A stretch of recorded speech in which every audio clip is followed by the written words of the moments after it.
So our topic today is how to really know your audience before you actually start designing your presentation. If you listen to any speaking coach or go to any Toastmasters group or attend a presentation seminar, you're going to hear a single phrase over and over again. They're going to say things like, you really have to know your audience. And it sounds really good, by the way. When you hear that phrase, oftentimes people are going to think, well, yeah, of course. I mean, that makes total sense. But what exactly does know your audience actually mean? Is there a formula to help a speaker know his or her audience better?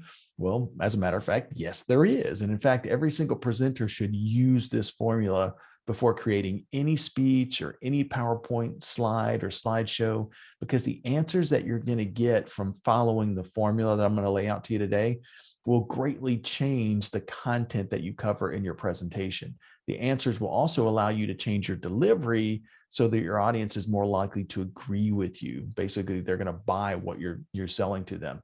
And by the way, don't let that word throw you off. Sometimes I'll say, selling or sales, and it will kind of really cause people, it'll throw people for a loop. You have to remember that the primary purpose anyway of most presentations is to sell something. Now, there are presentations out there where you're just giving information, but even in informational presentations where you're trying to convey data or convey technology or information to an audience, in a lot of cases, the reason why you're conveying that information to them is you want them to do something with that information. Otherwise, what's the purpose of it, right? So if you think about it, most presenters, we design presentations in order to get the audience to do something or to think differently about whatever it is that we're presenting to them. You may not be selling a tangible item or even a service, but you're at least selling an idea that you're trying to get the audience to agree with.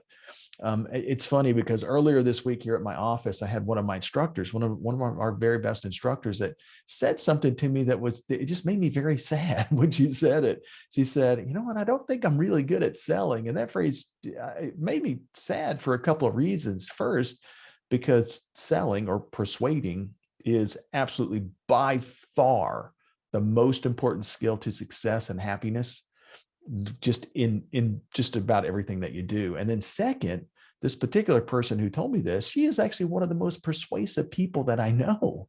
It's the reason why, she's a natural salesperson, is because she focuses entirely on helping her audience get what they need. She doesn't focus on what she wants. And that's what makes her really, really good at what she does. And I think a lot of people today really misunderstand the entire concept of selling. For some reason, we see the word salesperson as somebody who, takes from others. And in fact, the opposite is true. A good salesperson, a good presenter, by the way, helps his or her audience solve problems. They're giving to their audience.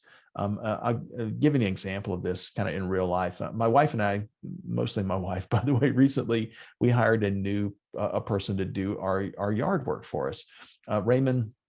Well, we hired him, and basically, one of the reasons why we hired him was because I needed my Saturdays back, right? I mean, I'm pretty busy, and so we actually had a service for a while, and then we kind of let it expire. Like, no, I can do it, right? And of course, my son's getting older, and he was doing the yard, and he and I would kind of go out, and then my wife when I got busy, she'd go out, and I would go out and mow the lawn and all that kind of stuff, right? So it became kind of a hassle. So basically, we thought, hey, maybe it's time to kind of get a service again. And so Raymond, the guy that we hired, he offered a service that solved this problem for me. I wanted my Saturdays back. He offered a service that would allow me to get my Saturdays back and make me not feel as guilty, right? So we bought that service, right? And by the way, Raymond, he probably doesn't see himself as being a salesperson. In fact, if you think about it, he could be the absolute best landscaping person in the business, but if he can't sell, he's out of business. The same goes for every dentist, every medical doctor, every attorney, every architect, every accountant. All these professional people don't really think of themselves as being salespeople, but really nothing happens in business until somebody sells something. So if you kind of keep that in mind, it makes it a little bit easier to kind of see that, hey, we're all salespeople and we're all trying to get our ideas across in a way that allows the people in our audience to win by getting the information that we're providing to them.